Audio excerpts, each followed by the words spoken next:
Prestigious Saika academy, जो academics, sports और arts में अपनी एक्सीलेंस के लिए जानी जाती है। वहाँ एक नया स्टूडेंट आता है जिसका नाम है यू अयासे। लेकिन स्कूल की टॉप लेवल रेपुटेशन के अपोजिट यू एक्सपेक्टेशंस पर खड़ा नहीं उतरता। एक टेस्ट के दौरान उसे आसानी से गिरा दिया जाता है और स्टूडेंट्स के बीच ये बातें चलने लगती है कि क्या वो सच में इस स्कूल के काबिल है, खासकर क्योंकि वो लेजेंडरी सुबारू का बेटा है जो खुद एक फॉर्मर स्टूडेंट रह चुकी है और सिर्फ एक एक्स्ट्रा ऑर्डिनरी एक्ट्रेस ही नहीं थी बल्कि हर फील्ड में माहिर थी। अपनी माँ की लेगेसी के बावजूद यू खुद मानता है कि वो उनके जैसा बिल्कुल भी नहीं है। उसके लड़ने की कोशिशें इतनी कमजोर होती हैं कि सब उसका मजाक उड़ाते हैं, लेकिन जब उसका अपोनेंट उस पर पीछे से वार करने की कोशिश करता है तब नीको नाम की एक लड़की बीच में आकर उस अटैक को तुरंत रोक देती है और ऐसी नीच हरकत को कंडेम करती है। थोड़ी देर बाद दो और लड़कियां आती हैं, मीवा जो एक ब्रिलियंट शोगी प्लेयर है और काजुकी जो एक रुकी एक्ट्रेस और मॉडल है। नीको के साथ मिलकर ये तीनों स्कूल के इलीट ग्रुप के नाम से जानी जाती हैं, द थ्री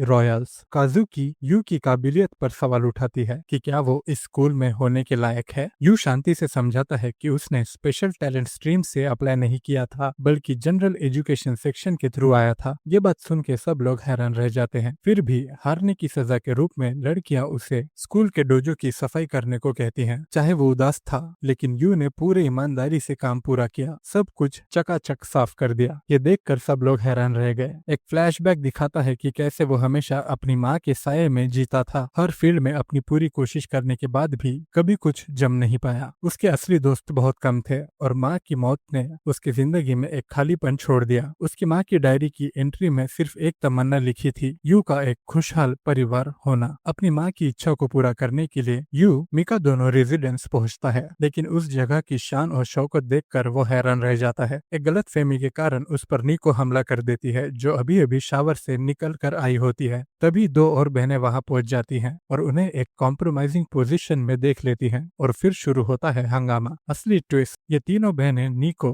मीवा और काजुकी मिका दोनों की बेटियां हैं और अब यू को इनके साथ एक परिवार के रूप में रहना है। ये अजीब सी सिचुएशन सबको शॉक कर देती है। तीनों बहनें क्लियरली अनकंफर्टेबल होती हैं अपना घर यू के साथ शेयर करने में और यू भी खुद को बिल्कुल आउट ऑफ प्लेस फील करता है। टेंशन तब और बढ़ जाती है जब वो गलती से एक अंडरवेयर पर पैर रख देता है, जिसकी वजह से एक ऑकवर्ड मोमेंट क्रिएट होता है। घर काफी बिखरा हुआ होता है। अपनी इलीट इमेज के बावजूद बहनें घर के काम संभाल ही नहीं पाती और रिस्पॉन्सिबिलिटीज को लेकर उनमें झगड़ा शुरू हो जाता है। बिना किसी शिकायत के यू आगे बढ़ता है और पूरे घर को अच्छी तरह साफ करता है, जिससे लड़कियां फिर से हैरान हो जाती हैं। नीको को समझ आता है कि दोजो को भी यू ने ही साफ किया था और वो शर्माने लगती है। चुपचाप इम्प्रेस होकर बहनें एक मीटिंग करती हैं और तय करती हैं कि शायद यू इतना आम लड़का नहीं है। अगली सुबह जब यू सोचता है कि आज छुट्टी का दिन है, तभी वो देखता है कि लड़कियां अपने अपने कामों में बिजी हैं। नीको अपने दोजो में ट्रेनिंग कर रही होती है, मीवा खुद के साथ शोगी खेल रही होती है और काजुकी अपना हमेशा वाला वेजिटेबल ड्रिंक पी रही होती है। यू नोटिस करता है कि इनमें से किसी ने भी नाश्ता नहीं किया, चाहे उन्होंने उसका ऑफर रिजेक्ट कर दिया हो। फिर भी यू चुपचाप अपने लिए खाना बनाता है, सोचता हुआ कि वो हमेशा अपनी माँ के साथ बैठकर खाना खाना चाहता था, एक ऐसी चीज जो वो कभी एक्चुअली एक्सपीरियंस नहीं कर पाया। जैसे ही नीको को खाने की खुशबू आती है, वो खुद को रोकती है, लेकिन क्लियरली टेम्पटेड दिख रही होती है। यू समझ जाता है कि हर एक लड़की अपने सपनों के पीछे भागने के लिए एक हाईली डिसिप्लिन लाइफ जी रही है, बिल्कुल वैसे ही जैसे कभी उसकी माँ जीती थी। ये सोचकर उसे एहसास होता है कि वो अपनी माँ से कितना दूर हो गया था और अब उसे इतना अफसोस होता है। जैसे ही लड़कियां निकलने वाली होती हैं, यू कैजुअली उन्हें बोलता है, हैव अ गुड डे। तीनों बहनें ये जेस्चर एक्सपेक्ट नहीं कर रही थी और वो क्लियरली थोड़ा हिल जाती हैं। चाहे वो इरिटेट होने की एक्टिंग करे, लेकिन दिल के अंदर वो सिंपल सी बात उनके मन में रह जाती है। बाद में मिका दोनों यू को कॉल करता है और बताता है कि वो थोड़े टाइम के लिए दूर जा रहा है। वो यू से रिक्वेस्ट करता है कि उसकी बेटियों का ख्याल रखे और जब भी जरूरत हो तो उनकी मदद करे। एक बार फिर यू ओवरवेल्म फील करता है, रियलाइज करता है कि किसी तरीके से वो एक फैमिली का पार्ट बन रहा है, जैसे उसकी माँ चाहती थी। यू सोचता है कि इतनी टैलेंटेड लड़कियों को उस जैसे किसी की क्या जरूरत है। मिस्टर मीका दोनों समझाते हैं कि हर बेटी अपने अपने प्रेशर में है। काजुकी एक टफ ऑडिशन का सामना कर रही है, नीको नेशनल मार्शल आर्ट्स टाइटल के लिए ट्राई कर रही है और मीवा की शोगी चैंपियनशिप मैच मैच आने वाली है। यू का काम उनका सपोर्ट करना, सिंपल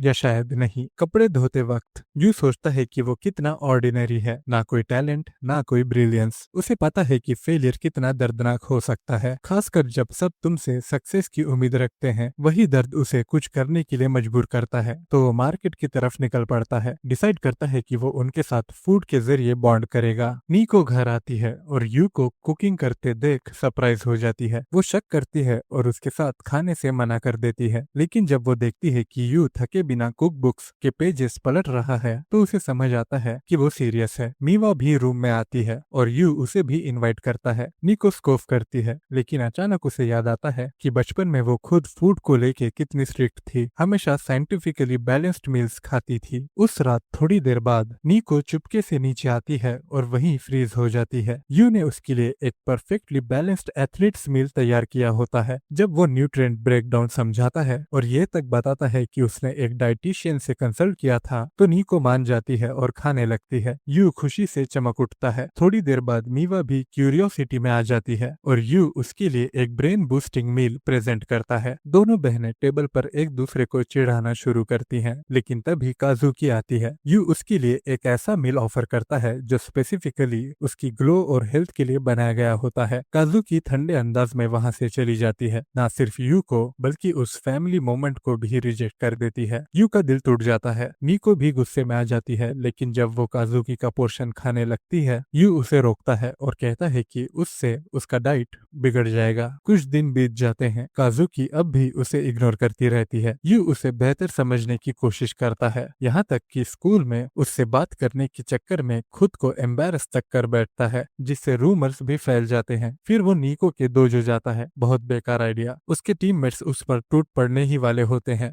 यू भाग जाता है। फिर वो मीवा को ट्राई करता है। मीवा के क्लासमेट्स उसकी स्मार्टनेस की तारीफ करते हैं, लेकिन वो हमेशा अकेली होती है। यू उसे लंच के लिए इनवाइट करता है तो वो भाग जाती है। यू पूरे कैंपस में उसका पीछा करता है जब तक दोनों थक कर गिर नहीं जाते। फिर बात होती है। मीवा बताती है कि एक बार काजुकी ने उनकी मॉम से कहा था कि सिर्फ उसके लिए ही खाना बनाया जाए, काफी टाइम पहले। यू सोचता है क्या हो सकता है काजुकी भी वही कंफर्ट दोबारा चाहती हो। यू उस स्पेशल डिश को क्रिएट करने की कोशिश करता है, लेकिन काजुकी थकान के मारे बेहोश हो जाती है। यू उसके लिए पोरिज लाता है, लेकिन वो खाने से मना कर देती है। दिन बीतते हैं। हर मील जो यू भेजता है वापस आ जाता है, साथ में एक नोट के साथ, इसे ले जाओ। आखिर यू का पेशेंस टूट जाता है। वो गुस्से में उसके रूम में घुस जाता है और काजुकी दोबारा बेहोश होकर उस पर गिर जाती है। काजुकी को रिहर्सल्स में हेल्प करने के लिए यू ऑफर करता है कि वो उसका सीन पार्टनर बनेगा। उसका पहला अटेम्प्ट इतना बेकार होता है कि काजुकी उसे किक कर देती है, लेकिन यू हार नहीं मानता। हर रात ट्राई करता है बिना किसी सक्सेस के, लेकिन काजुकी नोटिस करती है। वो ओरिजिनल फिल्म देख रहा होता है, देर रात तक जाग रहा होता है और शोर्स के बाद भी प्रैक्टिस कर रहा होता है। एक दिन यू एक लाइन इतनी खूबसूरती से परफॉर्म करता है कि वो खुद रो पड़ता है। काजुकी उसे स्टूपिड कहती है, लेकिन इस बार उसे रोकती नहीं। आखिर वो अपने ही तरीके से ये मान लेती है कि यू ने वाकई मेहनत की है और फिर वो तैयार होती है उसके हाथ का खाना खाने के लिए। लेकिन एक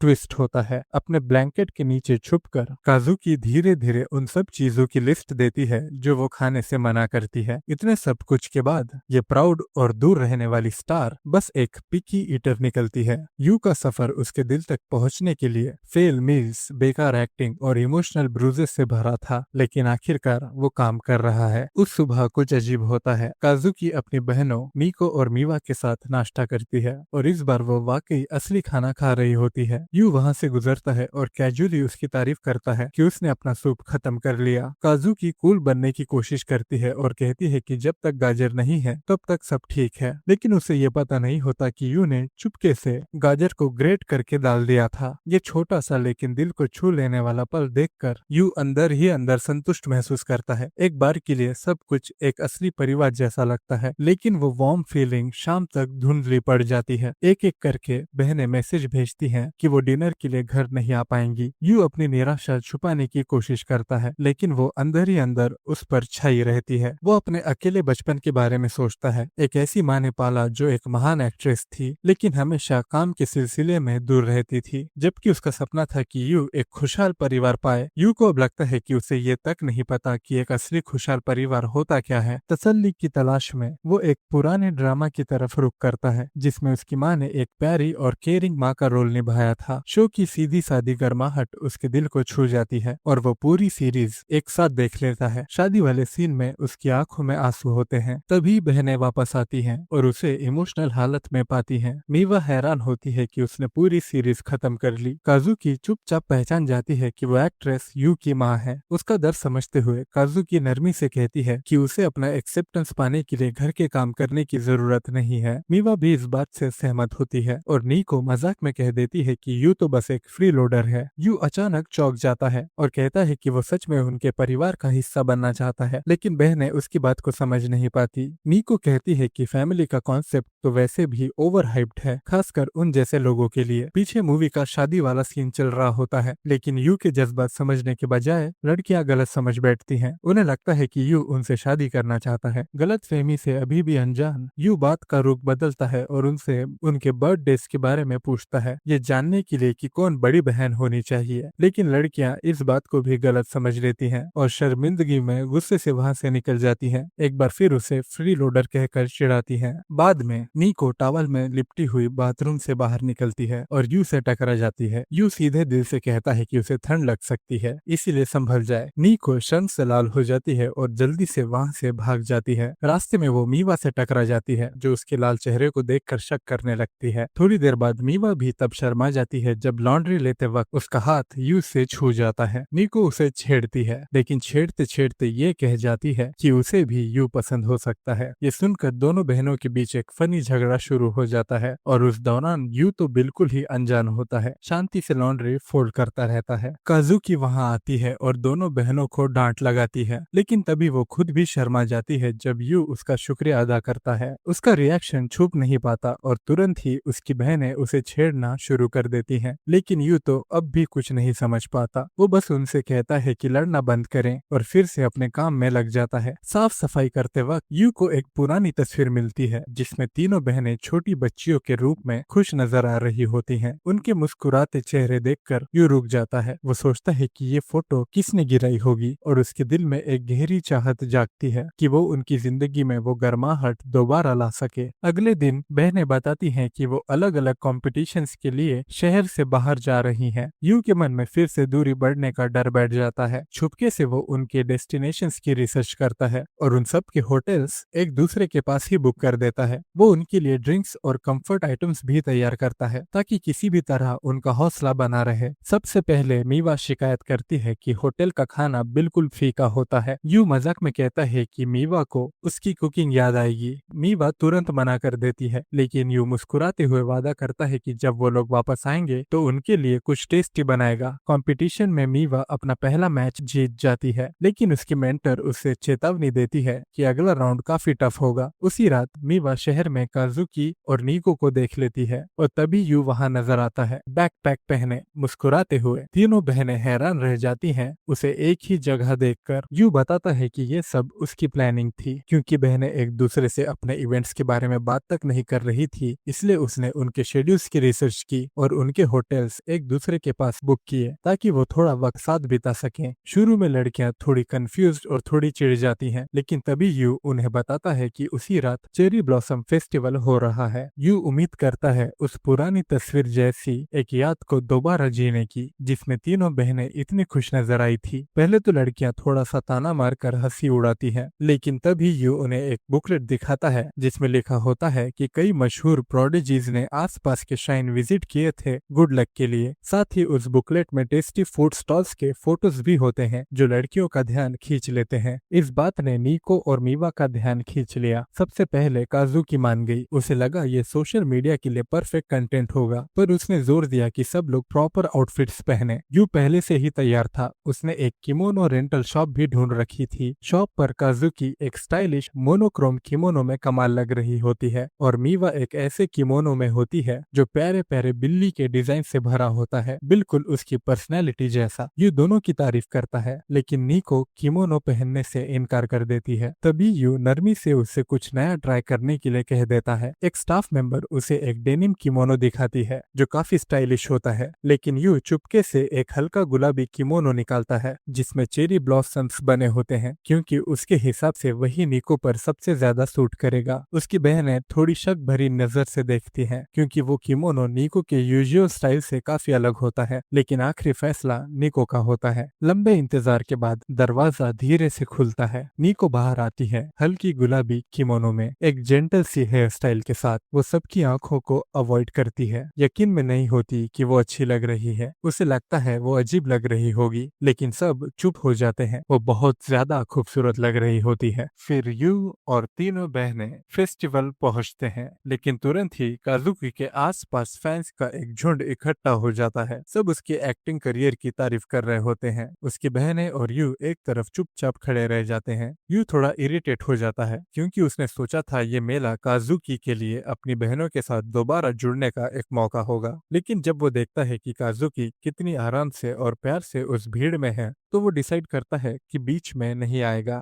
लेकिन भीड़ के बीच एक लड़की होती है जो क्लियरली फैन नहीं होती। वो गुस्से में है क्योंकि उसकी खुद की दोस्त भी काजुकी की फैन बन चुकी होती है। वो तैश में वहां से निकल जाती है, लेकिन किस्मत को कुछ और ही मंजूर होता है। उसकी सैंडल टूट जाती है और वो लगभग गिर जाती है, पर काजुकी उसे ग्रेसफुली पकड़ लेती है। उस छोटे से पल में काजुकी का चार्म उस लड़की पर छा जाता है जो अब तक शक कर रही थी। सब फैंस सन रह जाते हैं और वो लड़की सब कुछ क्वेश्चन करने लगती है। जैसे ही काजुकी वहां से चलती है, यू अचानक उसे झाड़ियों के पीछे खींच लेता है। उसने काजुकी के लिए कुछ खाना लाया होता है, इस उम्मीद में कि वो भी एक नॉर्मल इंसान की तरह फेस्टिवल एंजॉय करे। काजुकी उसकी बात टालने की कोशिश करती है, लेकिन यू उस दर्द को पॉइंट आउट करता है जो वो छुपा रही होती है। उसने नोटिस किया था कि काजुकी के पैर टाइट सैंडल्स की वजह से छिल गए हैं। काजुकी उसे मजाक में कहती है, तुम मेरे पैर घूर रहे थे क्या? लेकिन यू अपनी जगह बना रहता है, उसके जख्मों की देखभाल करता है और बैंडेज लगाता है। जब वो देखता है कि काजुकी के पैर कितने बुरी तरह से छिल गए हैं, स्पेशली जब उसने अभी किसी को उठाया भी था, वो उस पर गुस्सा करता है कि वो खुद को इतना पुश क्यों करती है। काजुकी कहती है, मुझे सबका प्रिंस बनना है, मैं किसी पर निर्भर नहीं रह सकती। लेकिन यू उसे याद दिलाता है,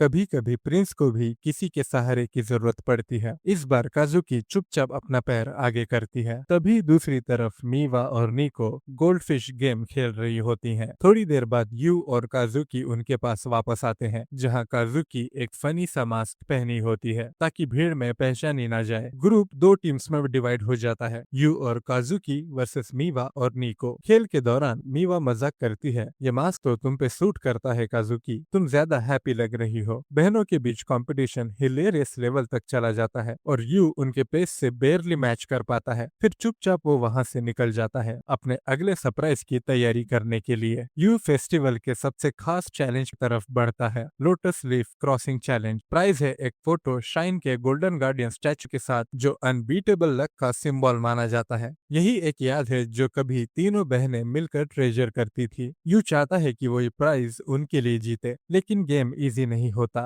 हर तरफ कंपेटिटर्स गिर रहे होते हैं। ऑर्गेनाइजर्स को याद आता है कि एक वक्त था जब तीन बहनें बिना किसी मुश्किल के ये चैलेंज पार कर गई थी। यू पूरी जान लगा देता है, बार बार फेल होता है और बारिश में भी भीग जाता है, लेकिन वो हार मानने से इनकार कर देता है। बहनों की पुरानी टीम वर्क याद करके वो एक आखिरी बार ट्राई करता है और इस बार पूरा तालाब क्रॉस कर जाता है और प्राइज भी जीत जाता है। जैसे ही इवेंट खत्म होने लगता है, यू को रियलाइज होता है कि फेस्टिवल भी एंड होने वाला है और उसे डर लगता है कि शायद वो उन बहनों के साथ ये खास पल शेयर करने का मौका खो चुका है। लेकिन तभी तीनों बहनें अम्ब्रेलास के साथ आती हैं मुस्कुराते हुए। वो उसे अश्योर करती हैं, हम कभी तुम्हें अकेला छोड़ के नहीं जाएंगे। काजुकी उसे उनका कंडक्टर कहकर बुलाती है और कहती है कि वो हमेशा उन्हें आगे ले जाता रहे। यू का दिल छू जाता है, वो शांत होकर बैठ जाता है और तभी तीनों लड़कियां एक साथ अपने अम्ब्रेलास उसके ऊपर कर देती हैं। वो तीनों मिलकर फैसला करते हैं एक छोटी सी गेम से,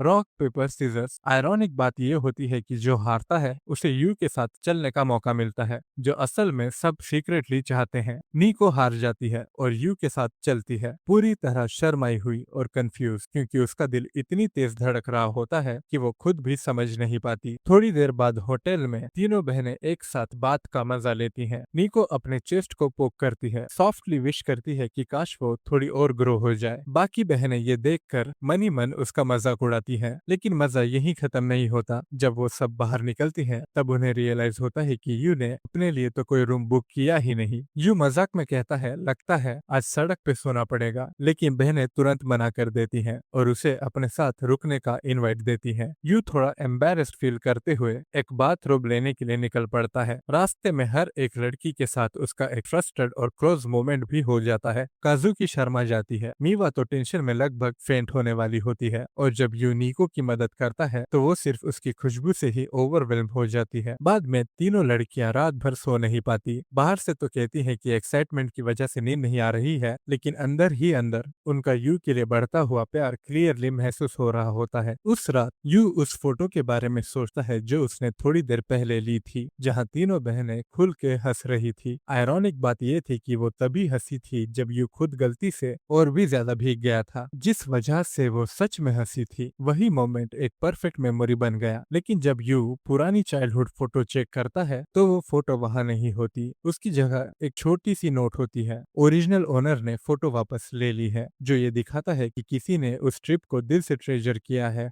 उधर बहनें अभी भी जागी होती हैं और अपने दिन के बारे में सोच रही होती हैं। नीको सॉफ्टली बात करती है उस किमोनो के बारे में जो यू ने उसके लिए चुना था, वही वाला जो वो बचपन में बहुत पसंद करती थी टॉम बॉय बनने से पहले। काजुकी मान लेती है कि वो भूल गई थी कि खुद जैसा होना कितना मजेदार हो सकता है, ना कि एक एक्ट्रेस के रूप में। मीवा हंसी में कहती है कि वो अभी भी वही पुरानी गेम ऑब्सेस्ड लड़की है जिसे जीतने के लिए अपनी बहनों की जरूरत पड़ती है। तीनों एक रेयर और दिल से कनेक्टेड मोमेंट शेयर करती हैं, ये समझकर कि घर पर कैसे वो एक दूसरे से कितनी दूर हो चुकी थी। यू की वजह से तीनों बहनें एक बार फिर एक साथ आ पाई, चाहे सिर्फ एक रात के लिए ही सही। मीवा दोनों फोटोज पुरानी और नई को एक साथ हाथों में पकड़ती है और उसके चेहरे पर एक हल्की सी प्यारी सी स्माइल आ जाती है। बहनों का फिर से एक साथ आना मुमकिन हो पाया सिर्फ और सिर्फ यू की वजह से। फेस्टिवल ट्रिप के बाद लड़कियां एक दूसरे के और करीब आ गई हैं जैसे असली बहनें, और ये बात यू का दिल वार्म कर देती है। उसे याद आता है अपना वादा कि वो उनके लिए एक स्पेशल डिनर बनाएगा।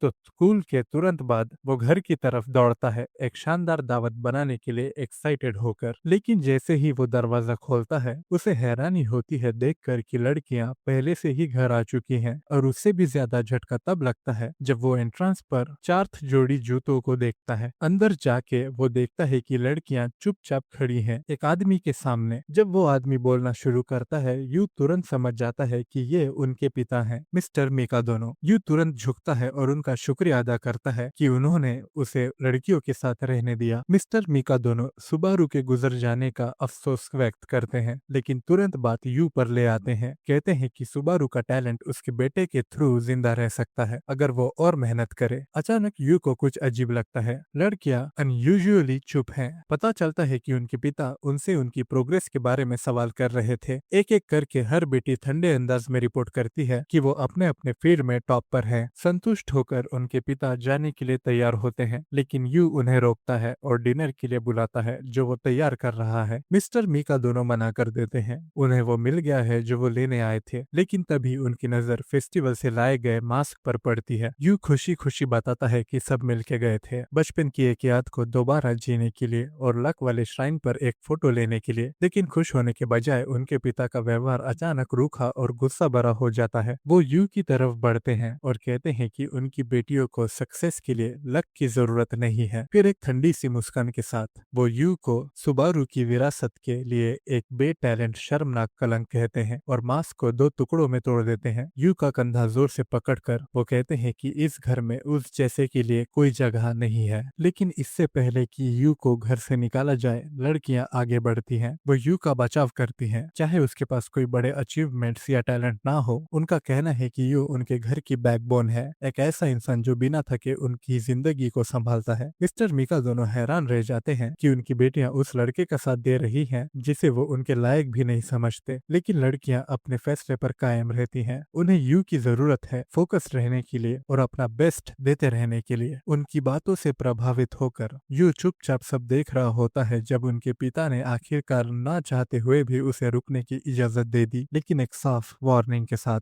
लड़कियों को सिर्फ अपने टैलेंट पर ध्यान देना होगा और ऐसे बेकार डिस्ट्रैक्शंस जैसे फेस्टिवल्स पर वक्त बर्बाद करना बिल्कुल मना है। जैसे ही वो चले जाते हैं, यू खुशी खुशी लड़कियों को डिनर के लिए बुलाता है, लेकिन नीको धीरे से कहती है कि अब वो डिनर नहीं कर सकते। और इस तरह एक हफ्ते बाद यू खुद को एक बार फिर डिनर टेबल पर अकेला पाता है, वही पुरानी जगह जहाँ से सब शुरू हुआ था। अब उसे एहसास होता है लड़कियों का डरा देने वाला टैलेंट उनके पिता के कठोर प्रेशर का नतीजा है। लेकिन जो बात उसके दिल को छू जाती है वो ये है कि लड़कियों की आंखों में उनके पिता के सामने जो उदासी थी वो बहुत ज्यादा गहरी थी। इसी बीच लड़कियां लगातार ट्रेनिंग में लगी होती हैं, नीको मार्शल आर्ट्स में, काजुकी एक्टिंग में और मीवा शोगी में। लेकिन जैसे ही खाने का वक्त आता है, मीवा अचानक यू की बनाई हुई मीठी पुडिंग को याद करती है। वो उसे मिस करती है, वैसे ही जैसे बाकी दोनों बहनें मिस कर रही होती हैं। घर पर यू अभी भी उनके पिता के कड़वे शब्दों से परेशान है। उसका बस यही मकसद था कि वो बहनों को एक दूसरे के करीब लाए, जैसे एक असली परिवार होता है। अब उसे लगता है कि शायद वो हार गया, लेकिन तभी उसे अपनी माँ की बात याद आती है कि एक दिन वो एक खुशहाल परिवार खुद बना सकता है। तो यू तय करता है कि ये कहानी अभी खत्म नहीं हुई है। अगली सुबह जब लड़कियां स्कूल के लिए निकलती हैं, नीको दरवाजे पर रुक जाती है। उसे यू का हमेशा वाला गुड लक कहना याद आता है। लंच के वक्त जब वो अपना यूजुअल प्रोटीन बार निकालती है, उसकी फ्रेंड्स कहती हैं कि ये कितना बोरिंग लगता है। निको कैजुअली कहती है प्रोटीन ही सबसे इम्पोर्टेंट होता है, लेकिन जैसे ही वो अपना बैग खोलती है, उसमें एक खूबसूरत तरीके से पैक किया गया होममेड लंच बॉक्स होता है। दूसरी ओर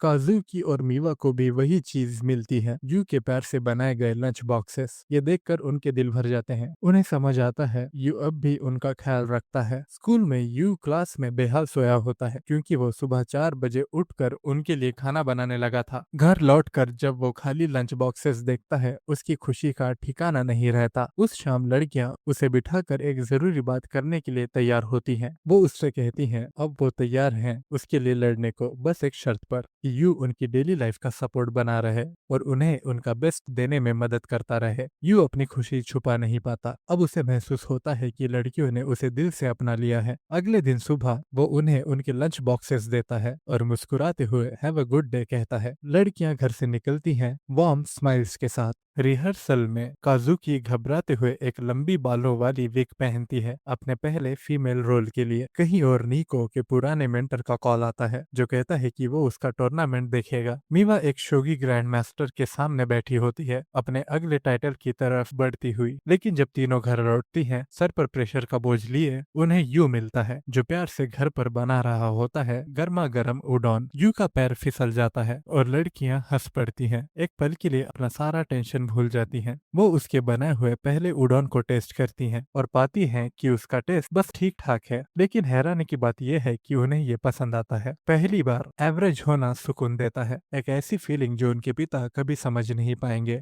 थोड़ी देर बाद जब यू बर्तन धोने में लगा हुआ होता है, काजुकी उसके पास आती है और मदद करने का ऑफर करती है। यू हैरान रह जाता है, लेकिन काजुकी कहती है कि वो अपनी फेमिनिन साइड पर काम कर रही है। यू हल्की मुस्कान के साथ उसे याद दिलाता है घर के काम का कोई जेंडर नहीं होता। यू उससे उसके ऑडिशन के बारे में पूछता है। काजुकी मानती है कि वो थोड़ी नर्वस है, लेकिन कहती है कि जैसे ही वो घर आई और उसे देखा, उसका सारा टेंशन चला गया। वो मुस्कुराते हुए कहती है अब उसे पता है सब ठीक हो जाएगा। फिर काजुकी उसके हाथों पर लगे कट्स देखती है, हैरानी से कहती है मुझे लगा तुम तो एक ग्रेट कुक हो। लेकिन यू हंसकर कहता है टेस्ट टैलेंट से नहीं मेहनत से आता है। अचानक यू एक प्लेट गिरा देता है, लेकिन काजुकी के टूटी चीजों वाले इतिहास की वजह से उसने पहले से ही सारे बर्तन प्लास्टिक के कर दिए थे। जैसे ही वो बर्तन उठा कर ले जा रहा होता है, वो फिर से गिर जाता है और इस बार उसकी नाक से खून निकल आता है। काजुकी उसकी मदद करने के लिए आगे बढ़ती है, लेकिन वो भी फिसल जाती है और दोनों गलती से एक इंटीमेट किस शेयर कर लेते हैं। काजुकी तुरंत उठ जाती है, पूरी तरह से घबराई हुई, जबकि यू बार बार माफी मांगता है, कहता है कि ये सिर्फ एक एक्सीडेंट था। लेकिन उसकी हैरानी के लिए काजुकी शांत तरीके से हाँ में हाँ मिलाती है। हाँ ये एक एक्सीडेंट था, और बिना कुछ और कहे वहां से चली जाती है। यू मान लेता है कि काजुकी एक्टिंग के कारण किसिस के लिए यूज्ड टू है, उसके लिए ये बस एक नॉर्मल सीन जैसा होगा। लेकिन जो बात वो नहीं जानता वो ये है कि काजुकी अंदर से बिल्कुल भी ठीक नहीं है। अगले दिन नीको काजुकी से कहती है कि जरा वेदर चेक कर ले, लेकिन जैसे ही काजुकी टीवी ऑन करती है, उसमें एक कपल को किस करते देखकर वो तुरंत टीवी बंद कर देती है। गाल लाल हो जाते हैं शर्मा के। थोड़ी देर बाद मीवा उसे जू की बनाई हुई पुडिंग ऑफर ऑफर करती है। कहती है ये टेस्ट तो बिल्कुल एक ट्रू लव किस जैसा है। किस शब्द दोबारा सुनते ही काजुकी का पेशेंस टूट जाता है। वो गुस्से में वहां से चली जाती है। यू काजुकी के रूम के अंदर आता है किस के बारे में बात करने के लिए। वो माफी मांगता है और सजेस्ट करता है कि दोनों मान ले जैसे ये कभी हुआ ही नहीं। काजुकी पहले तो हाँ में हाँ मिलाती है, शांत नजर आती है, लेकिन जैसे ही यू वहां से चला जाता है उसका चेहरा गुस्से से लाल हो जाता है। उसने कैसे कह दिया कि उस किस का कोई मतलब ही नहीं था। रिहर्सल के दौरान काजुकी अपने रोल के साथ जूझ रही होती है। उसके पिता ने कभी कहा था एक महान एक्टर को हर तरह के रोल निभाना आना चाहिए, लेकिन विग पहनने के बाद भी उसकी आवाज अब भी एक प्रिंस जैसी लगती है। वो अपनी को स्टार्स के नर्म लहजे और आंसू भरी आंखों को गौर से देखती है, उनका अंदाज समझने की कोशिश करती है ताकि उनकी तरह एक्ट कर सके। लेकिन जैसे ही स्टेज पर किस का सीन आता है, काजुकी के दिमाग में यू के साथ हुआ वो किस फ्लैश हो जाता है। अंदर से झटका लगता है और वो पीछे हट जाती है।